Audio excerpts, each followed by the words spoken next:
guys, and welcome back to another video. So, excuse my hair, I just got out of the shower. I have to be somewhere I have to leave at 3 o'clock, and it is 2:18, so I gotta kind of film a video and do a ton of other stuff before 3 o'clock, so sorry. Anyway, moving on. In today's video, I will be talking about the Galaxy Note 9, and I cannot believe I have not made a video about this yet. So, let's get started. First, talking about the price tag. Over $1,000 or more dollars. I do not feel most phones justify that expensive price tag. The iPhone does not justify it. They don't introduce enough features to justify it. But with the Galaxy Note 9, it actually has enough features and specs, and it's good on the spec end, for me at least, to justify that $1,000 price tag.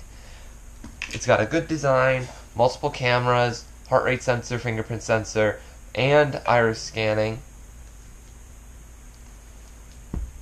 On top of that, it has the S Pen, which is now even more improved.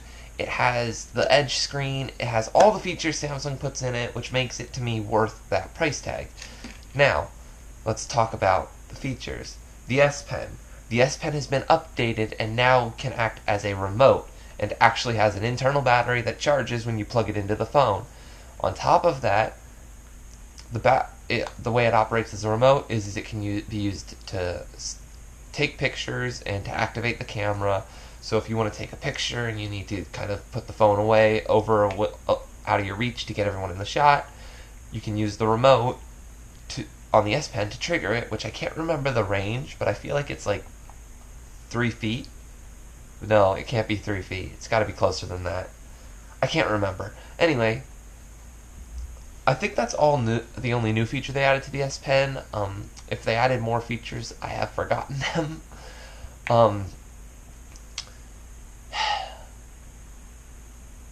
The Edge screen.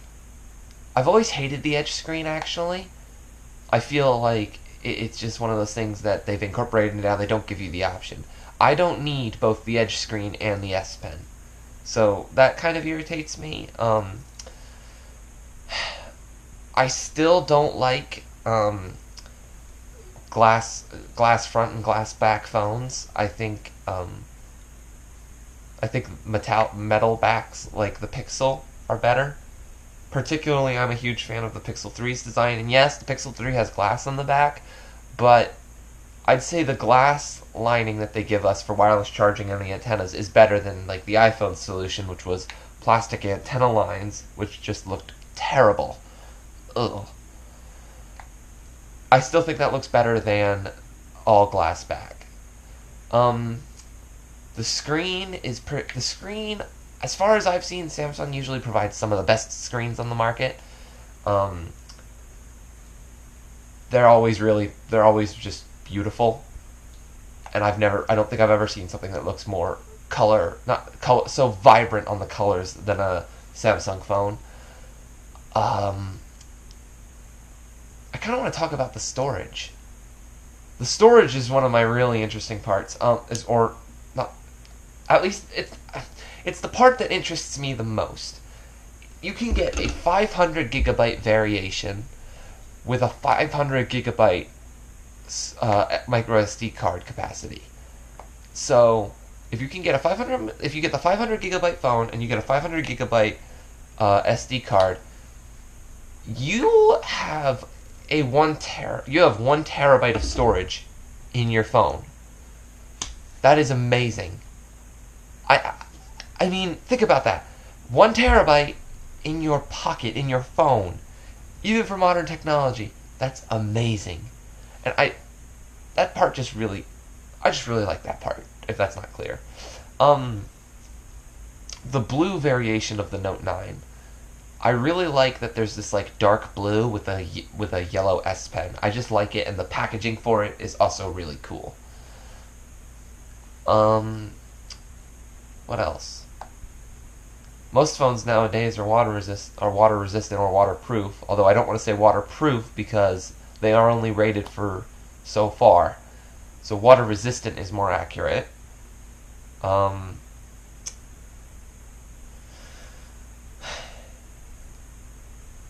trying to think of more I want to talk about. Iris scanning. I really hate iris scanning. To me, fingerprint sensors are much faster and harder to fool. You remember the whole iOS or iPhone face unlock, and I think it was a mother's child was able to get into her phone with the face unlock. I mean, it's just there's too many things that could go wrong with the face unlock or the iris scanning, and there's probably the same amount for fingerprint sensor, but I just feel fingerprint sensors are safer and they're easier to use.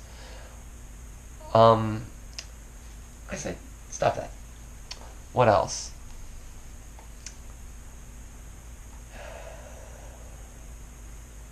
Bixby. Bixby is terrible. It is. This is my thing for voice assistants. There's Google Assistant. There's Bixby, and then there's Siri. Yeah, Siri's worse in my opinion, but Bixby is still equally as terrible. Because those are the three main assistants that you would use, I guess. It's always Google Assistant and Siri, but with Bixby it's kind of mixed in there now. But Bixby is nowhere near as good as Google Assistant. And yeah. And if it's not clear, to me, Google Assistant is the best because it is the most flexible and has access to all of the information Google has. Siri does not even do that, and Bixby does not even do that. So I do not like either of them. But I hate Bixby. I'd have to say, if I had to hate Siri or Bixby more, I hate Bixby more because Bixby actually has a built-in button on the side of the phone that you can't change. It is locked in for Bixby. Can't be a shutter button. It can't launch the camera. Can't launch your favorite app. It is locked to Bixby. It's so stupid. And they insist on it. They've insisted on it since, like, what? The Galaxy S8? It irritates me so much. Yeah, since the Galaxy S8, I think. No, just... I hate Bixby so much. No, just Samsung. Get rid of Bixby. I love the idea of an extra button, but get rid of Bixby. It's terrible. Samsung Pay is nice, actually. Yeah, I'm going to a nice thing about Samsung now. Samsung Pay is nice because it has that nice ability to trick even the old-style mag strip readers. So it's usable in more places. That's nice. If I had... Stop that. If I had access to Samsung Pay on my phone, I would use that over Google Pay just because of that little feature. I do not like that on the home screen there's a little bar on the bottom that allows you to swipe up to access Samsung Pay. That is kind of annoying. I think that's it for that. I'm trying to think of other stuff. Because, yeah, I don't script these. So I kind of have to run through topics. Again, wireless charging is nice. It's a good thing to have. USB Type-C. Samsung is one of the few companies that still incorporates the headphone jack into their phones. I'd say that... Hold on. Okay, I've been recording for like 8 minutes. I'm sorry. I just try to keep them under 10. I've said that before. But there's no screen on this front, so I have to kind of look up. Anyway, I like that Samsung is still one of the few that incorporates a headphone jack. But with the headphone jack dying, I kind of just wish everyone would... With the headphone jack slowly being worked out of other phones, I kind of wish Samsung would just do the same thing. I mean, I understand it sounds harsh, but wireless is the future, and the headphone jack is just another port to take up space.